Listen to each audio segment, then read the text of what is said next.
Jason's going to stick with the ball change on this right lane where he's been kind of struggling. Looks like he went even further left again.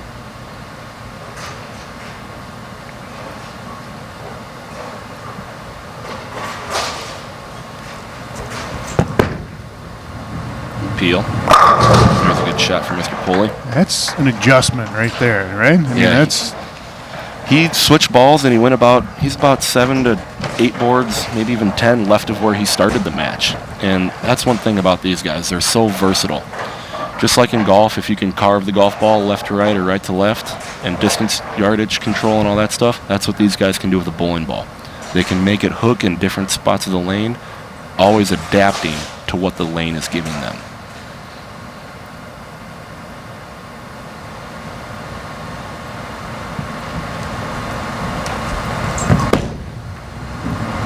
Even left again on that lane. Even further left. So again, Jason Poli starting to find it here in the second match. We'll be right back to Empire after this.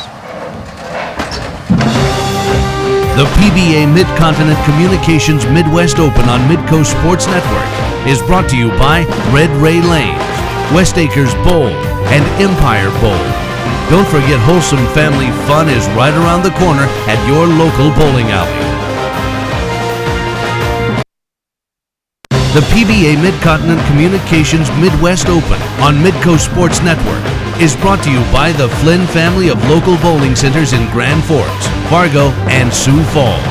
Get off the couch and into the game. Take a kid bowling today. All right, welcome back to Empire Bowl, the Midcontinent Communications Open. Tom Hess is here. Great to have you as well, the champion 2 years ago here in this event. And let's get going back to the match here between Jason Poli and Nick Heilman. But you and Jason got some your travel partners. You guys get around to some of these PBA events, right? Yeah, Jason and I travel quite a bit together, and he's actually doing me a favor. I flew in from Reno, and he's giving me a ride home. So you got to have friends like that, right? Yep. All right, talk about what you've seen so far here in this match between Poli and you got Nick Heilman coming up here in the sixth. Well, Nick, in the fourth there, just made a bad shot. Jason was a little bit trapped. I think everybody was playing just a little bit left of him. Let's watch the shot from Nick. It looks like that's a pretty good shot. Yep. I think Jason got a little bit trapped. Everybody's playing a little bit left of him. And I think he tried to make a small move. The first two frames, he didn't throw the ball very good. Made a small move in the third. And the ball still hooked. Switched balls, took a big step left. I think he's actually left of everybody now. And I expect Jason to have a big, strong finish.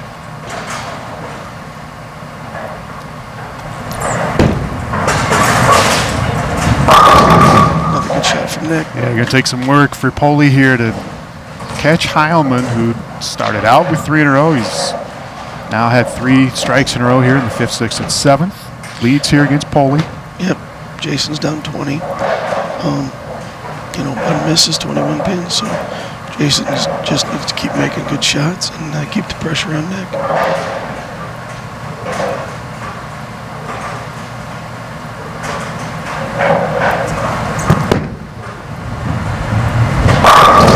Good shot. I expect this to be an exciting match. Both of these bowlers, lots of experience, very good players. Nick's an Eagle winner at the USBC Open Championships. Jason's a multiple-time titleist. Nick also has a title. I expect this to be an exciting finish. Now, you were just out of the Final 5 again this year. Won this event 2 years ago. I mean, you look at the guys that are left here, this is some good competition, isn't it? Especially from your point of view, right? Yeah, very, very talented young kids here. I'm calling them young because I'm the only guy who can bring all of them. Push. Good shot by Jason there to keep the pressure on. Yeah, I wasn't very sharp yesterday. I just, as I said, I flew from Reno. I had a lot of success out in Reno. Currently sitting second with my doubles partner, Angela Chirpik, and didn't get a whole lot of sleep. I wasn't very sharp yesterday, and actually happy to battle it out and at least get a check. It's good for him. Ring 10. There we go. There's the 21 pins. First ball there in the 8th frame here for Nick Heilman. Again, he was the 2nd place finisher last year after running through qualifying as the #1 guy. He is the number 3 qualifier here, the final 5 this year. First spare here in the 8th. You know, we're basically in the exact same situation as we were in the last match. Jason's got ball in hand, steps up in the 9th and 10th and does what he did last game, and he will be the winner and move on.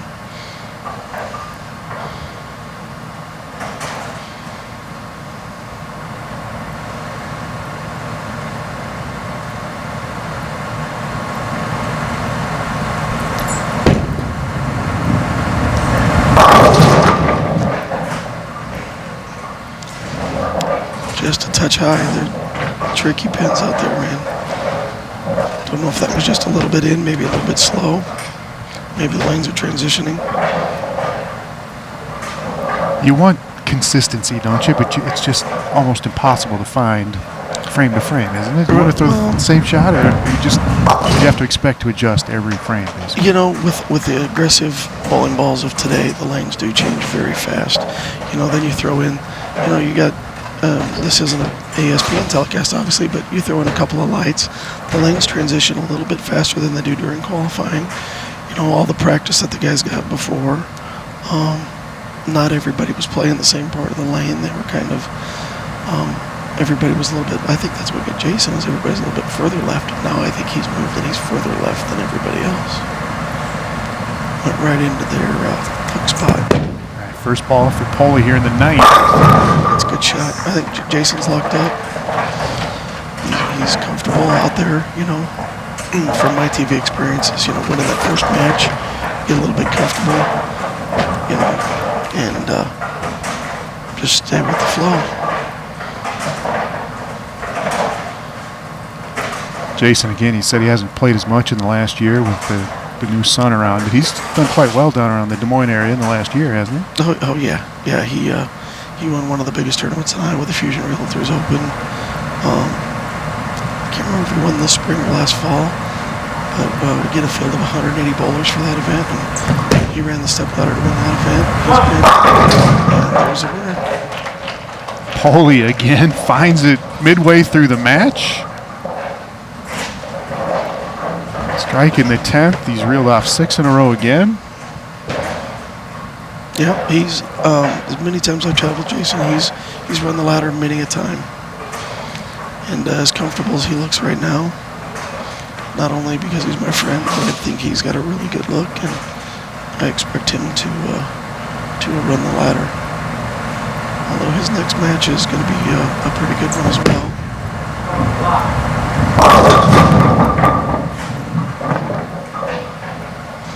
As he's going to be facing Brad Miller, a former collegiate standout from Lindenwood University down in St. Louis. Brad has been bowling very well lately as well. Had a good solid finish last week in Madison. I was not there. I was out in Junction City. I don't remember where Brad finished, but I know he bowled very well. Yeah, Brad Miller, who's up next here against Poli, was 3rd last week. How about Poli as a competitor? Playing cards or anything else with him? Is he a grinder? Does he want to beat you and everything? Else, man. All right. You want to win at everything.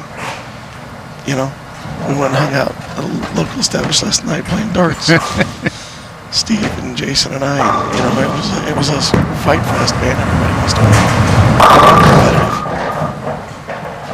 234 here for Poli, by the way, and he's going to move on.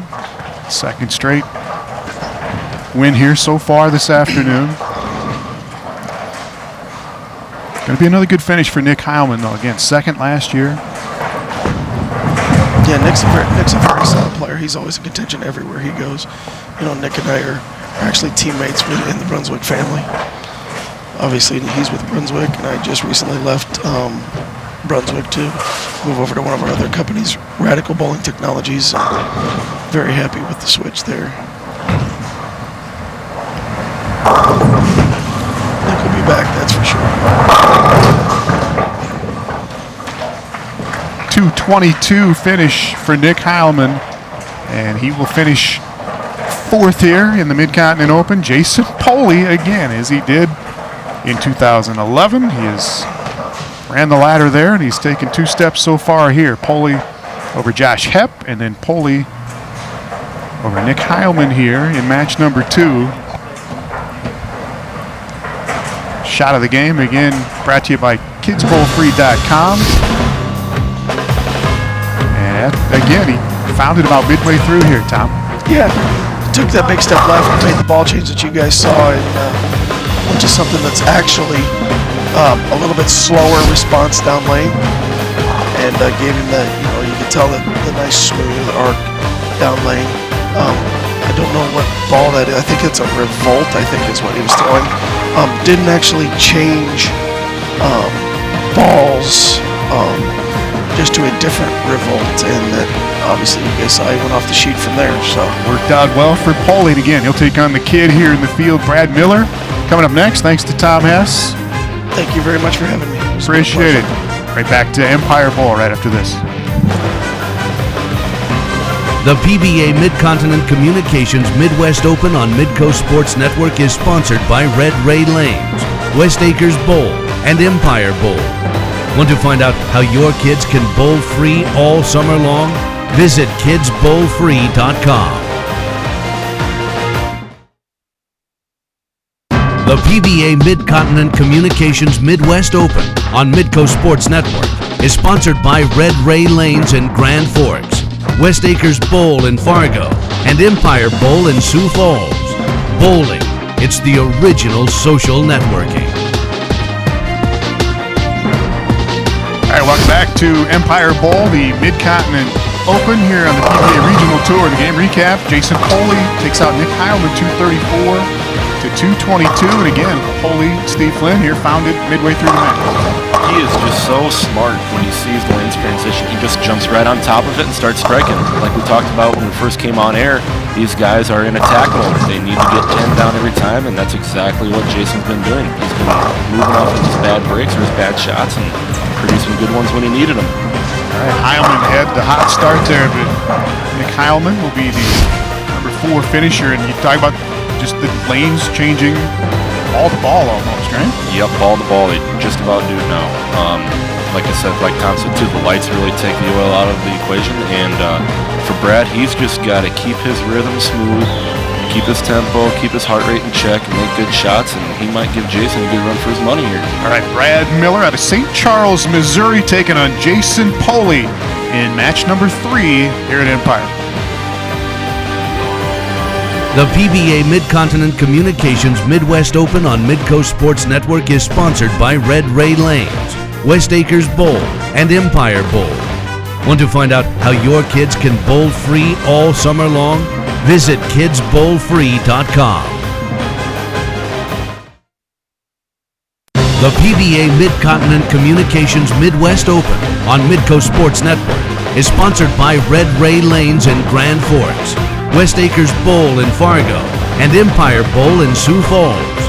Bowling, it's the original social networking. All right, Jason Poli has already won twice here in the step ladder. The young man walking towards you, there's Brad Miller out of St. Charles, Missouri, the number 2 qualifier. And Poli, who was the number 5 man here into the step ladder, has already won twice. Tom Neiman along with Steve Flynn at Empire Bowl in Sioux Falls. This is the PBA Midwest Region Midcontinent Communications Open, and Jason Poli open it up here in his 3rd match. Steve?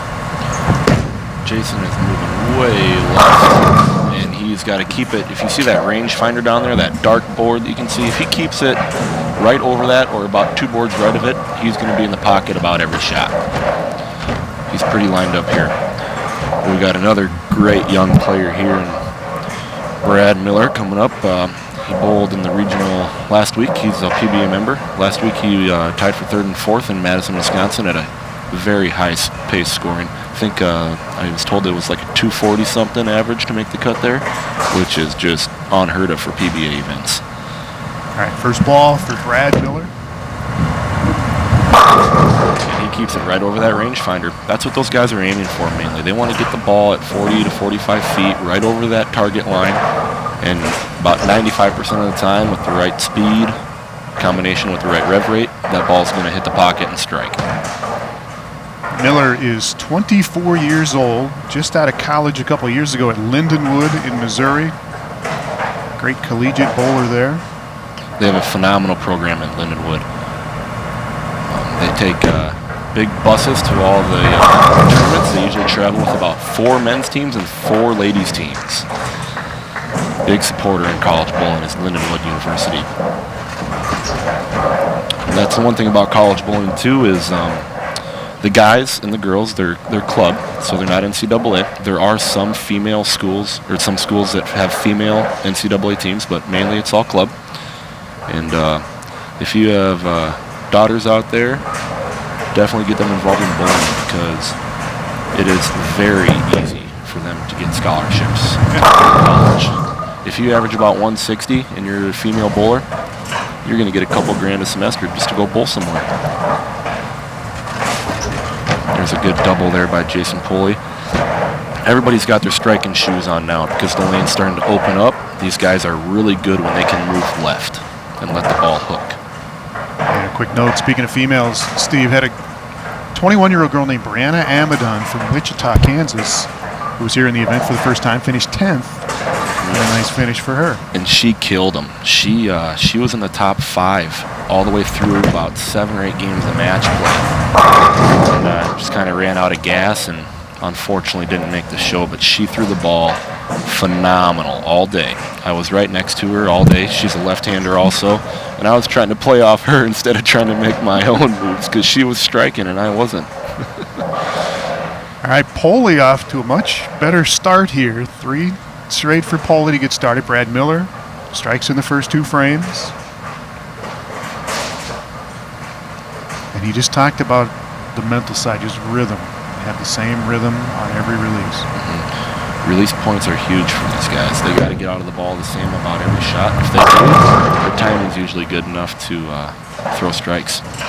And he's kind of wondering there because he threw that ball on line, good speed, firm. Ball just kind of hooked a little bit on him and leaves the 4-pin. And he said that's the key in the 2 years that he's been in these PBA regional events is making adjustments quickly. You can't take 3 or 4 frames. You got to do it immediately to make those adjustments. Yep, you almost want to do it before the move comes to you. Squeaked that one by and made the spare. The ball just didn't hook enough there just for the fact that there's less traffic today. We've only had 2 matches and the guys practicing in between, whereas yesterday we had 57 guys bowling. There were only 3 left-handers in the field, so there were 54 right-handers burning up the right side, which made scores go a lot higher than anticipated.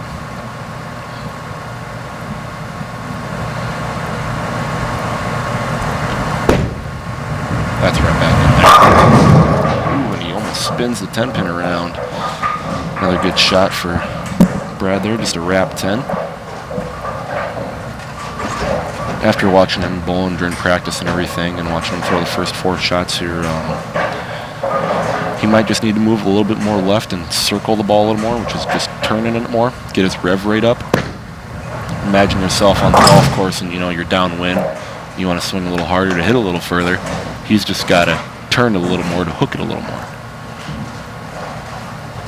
Everybody makes the golf comparison. Is that as far as hand-eye? I don't know what it is. Is that the most likely sport you would compare bowling to? Well, they're lifetime activities. You can do them forever. They're individual sports for the most part. You're always out there battling yourself and the elements. For golf, it's the wind, the width of the fairway, the length of the hole. For bowling, it's where the oil is. There's another great shot for Jason Poli there. Front 4 for Poli here in match number 3. Again, he's already won twice. Took out Josh Hepp of Sioux Falls in the first match. Took out Nick Heilman in match number 2. A 249 in that first one for Poli. 234 in match 2. And he's got the front 4 here in match number 3. Let's see if he can't get a handful of them here.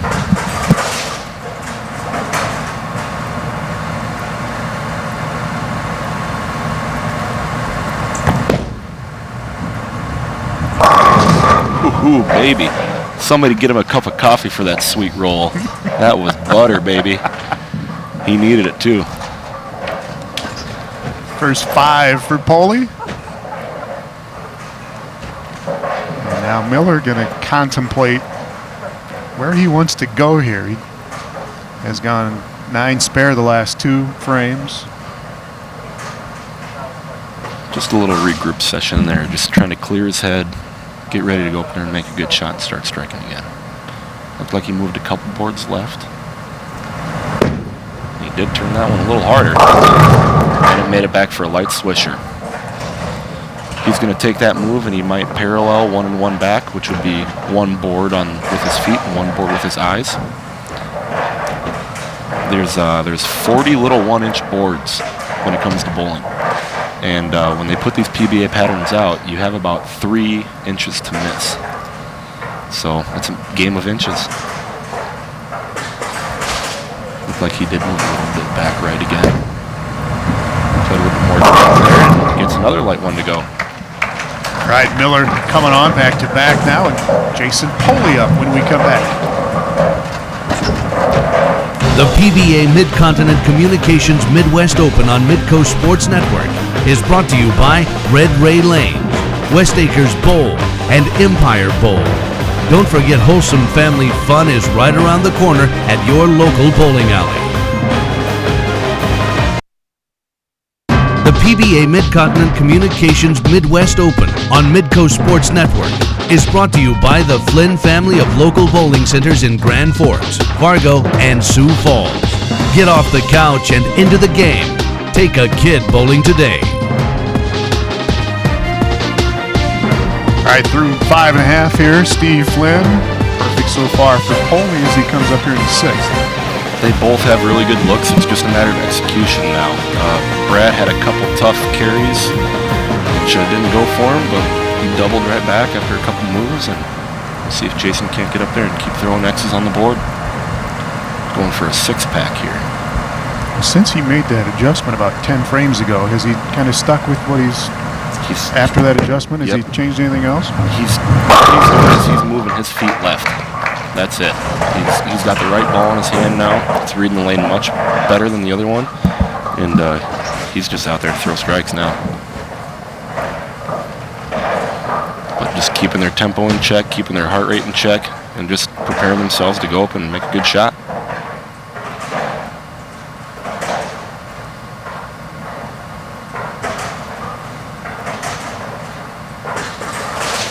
A lot of mental preparation in this game.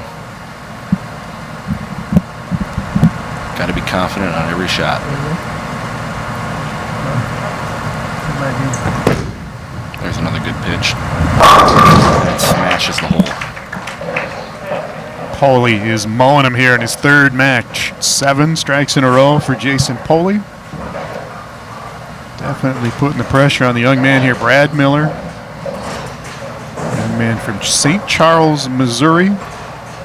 Said he had to make a choice between soccer and bowling in college, and chose bowling. Was a really good high school soccer player. Turned out all right for him. You betcha. Definitely a lot more money in bowling than soccer, unless you're one of the big dogs in soccer, that is. That's a good shot there for Brad. If everybody at home can just watch his ball and watch the colors in the way that it rolls, you can see that it's been revving up more, and you can see more colors because he's turning the ball harder now. So when he turns the ball harder, it's definitely going to get more pin action. All right, working on 3 in a row here. Now first ball in the 8th for Brad Miller. He pulled that one. He's got that. Leaves a split. Kind of got a little fast there, and timing's off, and there's your result. We'll just run up there and get 2, get 1. Picks the 7 out of there. But mathematically, now with Brad having 171 in the 8th and Jason having the front 7, Jason would have to take a mistake here by Poli. He'd have to go out to the parking lot and hang out and let Brad finish the game. See if he can keep the string going here. 7 strikes in a row for Poli.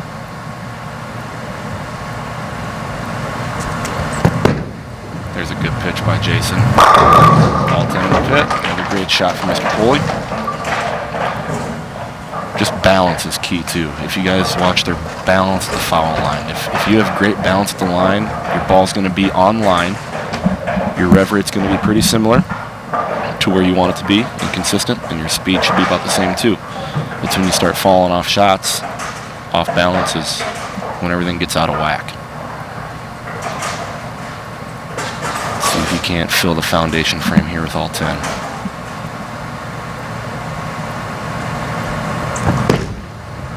He needs some help. What am I talking about? That was good all the way. Came back late for 9 in a row for Jason Poli.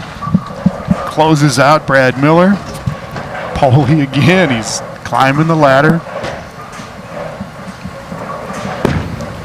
Brad's going to get up there and hold all 10 in the pits here. See that? Oh, that shot in the 8th frame where he split. He just kind of fell off of it and didn't get good ball roll. And that one he posted and cracked the pocket wide open, all 10 in the pit.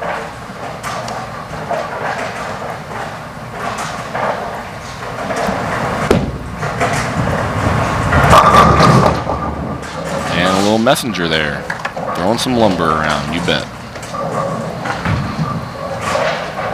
So Miller obviously had a great qualifying. He's had a good couple of weeks. As you said, he tied for 3rd last week in Madison. Finished 3rd here. He's going to cash a little over $1,000 for his effort. It won't be long till this kid gets his first title. He's a player. He's versatile. He can go straight up the lane, and he can get in and hook it with the guys too. So the kid can play. We'll see him again. That's for sure.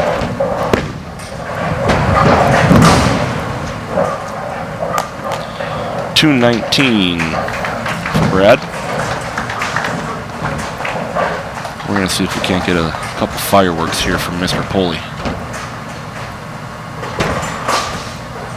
All right, Poli's perfect through 9 frames.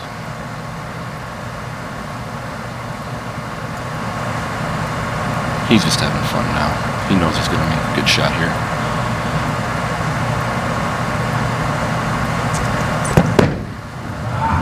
Ooh, he didn't like it. He didn't like it. He grabbed that one. When you grab the ball, it's just getting a little quick. Makes the ball go left. Just a tiny pinch right at the release. Mm-hmm. Yep, just a tiny pinch. Just a matter of inches. On the lane and in your release.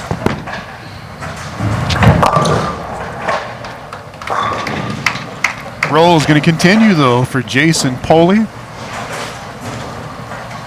Qualified number 5. He's taking down the first 3. See the man there behind him.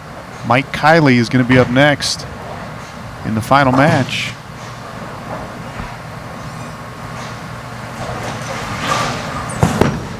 There you go. That was better. That was clean off his hand. Jason knows what he's got to do going into the finals, so it's going to be a high-scoring match. Should be a lot of fun. 279 here, Steve, for Jason Poli.